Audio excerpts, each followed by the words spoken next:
Dear learners, today's module mainly focuses on the design and development of course or unit. Do you know what is course design? Course design is the process and methodology of creating quality learning environments and experiences for students. Through structured exposed to instructional materials, learning activities and interaction, students are able to access information and obtain skills and practice higher levels of thinking. Media communication has rose rapidly in the 20th century. As a result, two trends emerged: media distribution and media production. There comes the importance of course design.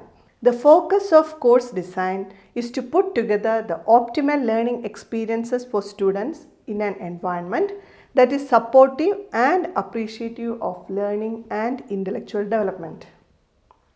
The main thing for an effective course design is that the course themselves constitutes the foundation of teaching and learning.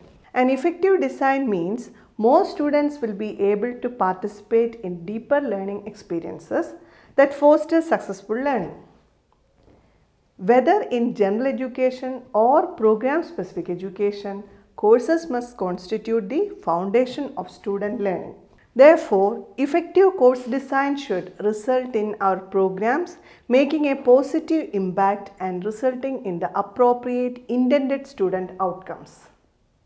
The curriculum development process systematically organizes what will be taught, who will be taught, and how it will be taught. The following are widely held to be essential considerations in experiential education in non-formal settings. They are issue or problem or need identification, that is what. Identification of characteristics and needs of learners, who. Changes intended for learners, that is what the learners will be able to do. The other one is importance and relevance of the content, that is what. And methods to accomplish, that is how. And the last one, evaluation strategies, that is what works. Now we will discuss the curriculum development steps. First one is need assessment. A proper assessment helps to know the progress of students for whom the curriculum is intended. Second one is recruiting and training volunteer facilitators. Component and skilled curriculum implementators are critical. Third and last one is evaluating and reporting the impact of the curriculum. This is an important thing as evaluation and reporting helps to assess whether the curriculum has achieved the intended outcome. And we have to include two types of evaluation, that is formative and summative. Can you differentiate formative and summative assessment? Yes. Formative assessment provides feedback during the process of developing the curriculum. Summative assessment provides evidence for what works, what does not work, and what needs to be improved. Now we will discuss the curriculum development or course development steps. Curriculum development or course development steps include planning, content and methods, implementation, evaluation, and reporting. Now we will discuss one by one. The planning phase lays the foundation for all of the curriculum development steps. The steps include identify issue or problem or need. Second one, form curriculum development team. And the other one is content needs assessment and analysis. And the second phase, content and methods, determines intended outcomes or what learners will be able to do after participating in curriculum activities. The content, what will be taught, and the methods, how will be taught. Now we will discuss each one in detail. First one, state intended outcomes. Once the issue is defined, the curriculum team is formed, the needs assessed, analyzed and prioritized. The next step is to define and restate the issue if needed and develop the intended outcomes or educational objectives. Second one is select content. The next challenge in the curriculum development process is selecting content that will make a real difference in the lives of the learner and ultimately society as a whole. Third one is design experiential methods. After the content is selected, the next step is to design activities or learning experiences to help the learner achieve appropriate intended outcomes. Next one is implementation. This step includes mainly 4 components, that is produce curriculum product, test and revise curriculum, and third one recruit and train facilitators, and fourth one implement curriculum. Now we will discuss each one in detail.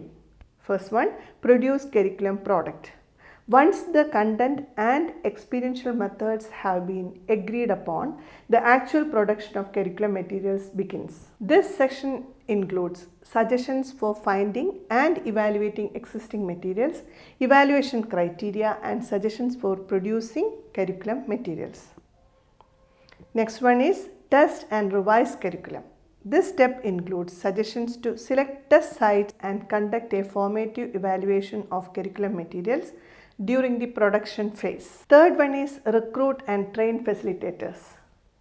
It is a waste of resources to develop curriculum materials if adequate training is not provided for facilitators to implement it. Suggestions for recruiting appropriate facilitators are provided with a sample 3-day training program. Implement curriculum. Effective implementation of newly developed curriculum products is unlikely to occur without planning. Strategies to promote and use the curriculum are discussed in this step. Next is evaluation and reporting. This includes mainly 2 steps: design evaluation strategies and reporting and securing resources. Now we will discuss one by one. First one, design evaluation strategies. Evaluation is a phase in the curriculum development model as well as a specific step. 2 types of evaluation, formative and summative, are used during curriculum development. Formative evaluations are used during the needs assessment, product development and testing steps. Summative evaluations are undertaken to measure and report on the outcomes of the curriculum. Second one is reporting and securing resources. The final element in an evaluation strategy is getting the results into the hands of people who can use them. In this step, suggestions for what and how to report to key shareholders, especially finding and policy design makers, are provided, and a brief discussion on how to secure resources for additional programming. Now we will move on to online course design. Online learning is becoming more and more popular with each passing year. Many prefer online courses because of the convenience in learning. As a result, online course designing includes utmost care.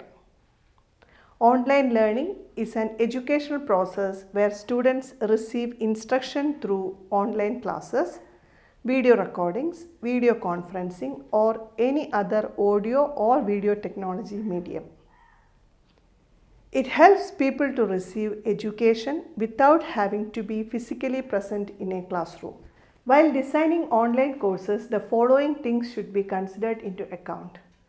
Development of the content. It includes the preparation of outline of the material and dividing the core subject into subunits or modules. Next is determine the learning objectives. Clear learning objectives has to be stated. Encouraging interactive learning.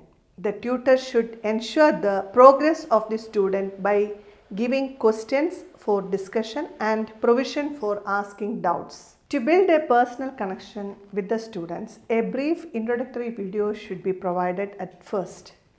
It should contain a personal introduction and the background of the subject matter. Now we will see what are the features of online courses. In online courses, students usually interact with teachers in chat rooms and other instant messaging services. Group work is completed in chat rooms in online manner. Course assignments completed by students are competed on a website. Questions for instructors can be asked through mail or in a chat room.